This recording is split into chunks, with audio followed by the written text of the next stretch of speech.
तो मैं लीडर हूँ और न ऑपरेटर, एक साधारण इंसान हूँ, एक शोधकर्ता हूँ।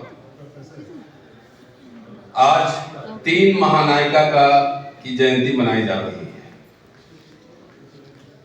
सावित्रीबाई फुले, फातिमा शेख और वीरांगना अवंतीबाई लोधी।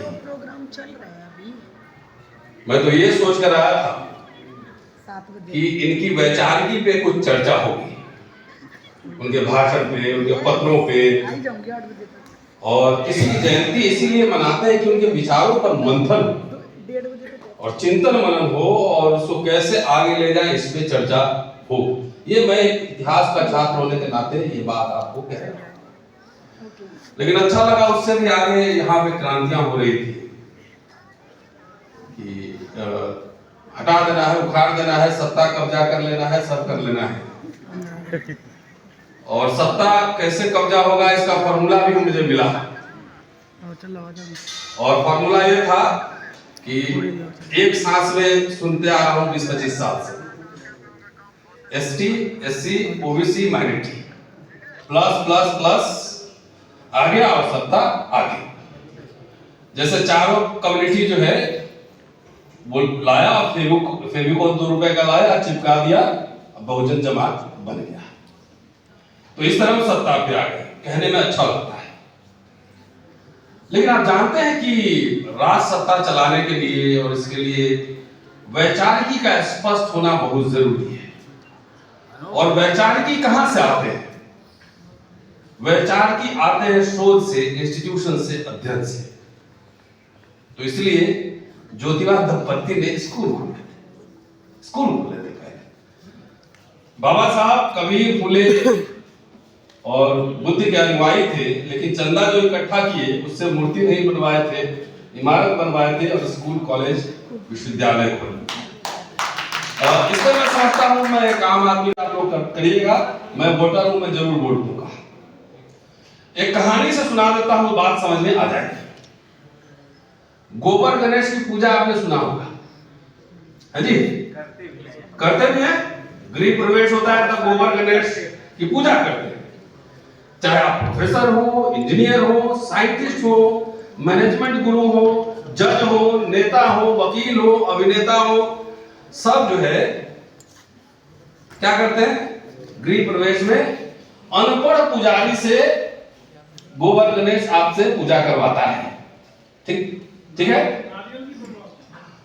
और जब पूजा आप कर लेते हैं तो अनपढ़ पुजारी ये समझ लेता है कि भले ही अमेरिका से पीएचडी करके आया हो, इंजीनियर हो, जज हो, लेकिन इसके दिमाग में गोबर भरा हुआ है।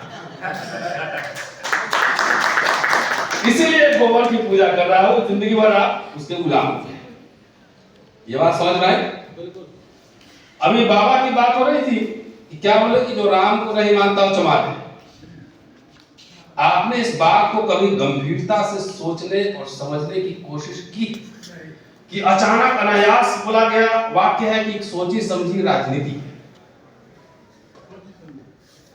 मैं समझता हूं कि चुनाव के दरमियान सोची समझी राजनीति है। आप में से कितने लोगों ने इस बात का विशिष्ट किया?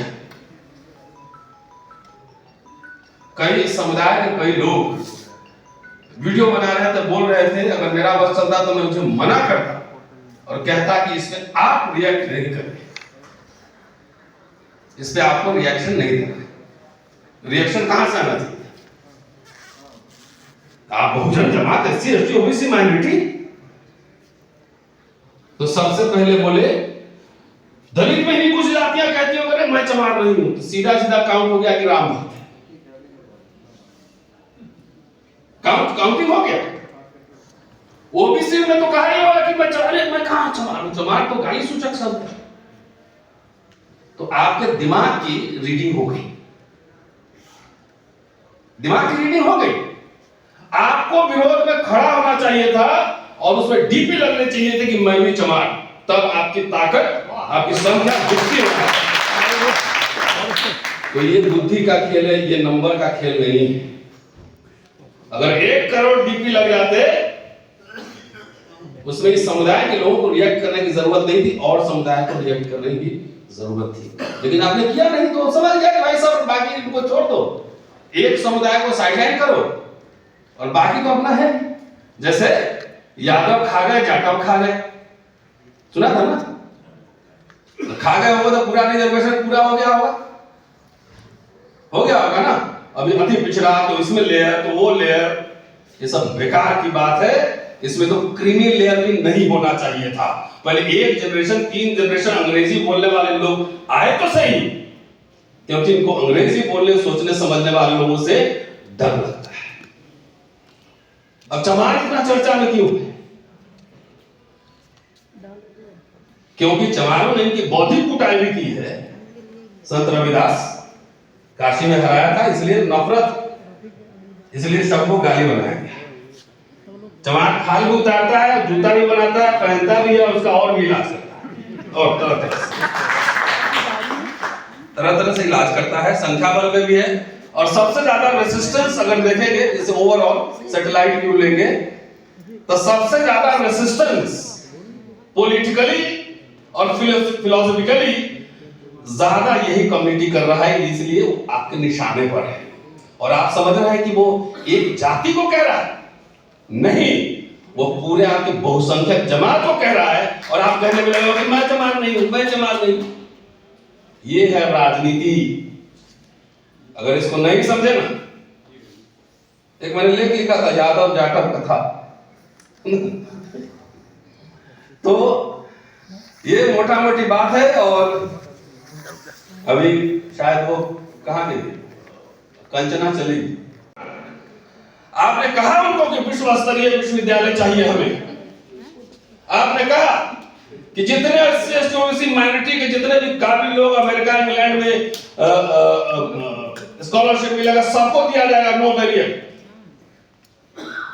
ये लड़ाई खाली विधायक और सांसद नहीं लड़ सकते, ये लड़ाई इंटेलेक्चुअल लड़ सकते हैं, ये लड़ाई रिसर्चर लड़ सकते हैं। इसकी कोई तैयारी हुई? ये सवाल उठाना पड़ेगा। शोध संस्थान, आप आरएसएस बीजे को गाली देते हो, उनको लीडर से सरस्वती शिशु मंदिर में तैयार होते हैं, स्कूल कॉलेज यूनिवर्सिटीज में तैयार होते हैं। इसीलिए विश्वविद्यालय अखाड़ा क्यों बना हुआ है? क्योंकि अब पिछले 20 साल में हमारे जैसे कुछ काले पीले नीले लोग भी यूनिवर्सिटी में आ गए हैं, अब सवाल भी उठा रहे हैं, डर भी नहीं है। इसीलिए उस संसद में नेताओं से, विधायक जी नेता होता है, उनको डर नहीं है। आपको तो 2 मिनट में ईडी सीबीआई दिखाएगा, कब्जा में ले लेगा, हम लोग से डर। तो कहने के लिए बहुत सारी बातें हैं, समय कम है, लेकिन मैं ये सोच के आया था कि आपने सावित्रीबाई फुले के आपने पत्र पढ़े होंगे। मैंने ढूंढ के 5 भाषण उनके निकाले, और 5 भाषण का नाम है उद्योग, विद्यादान, सदाचार, व्यसन और कर्ज। और इस भाषण को ज्यादा नहीं 10-15 पेज का होगा। इसमें एक एक लाइन बहुत ही मारक और दार्शनिक है। और कैसे Savitribai Phule western rationalism, Marxism, नास्तिकतावाद का प्रभाव है, इसमें चर्चा होनी चाहिए एक लाइन की।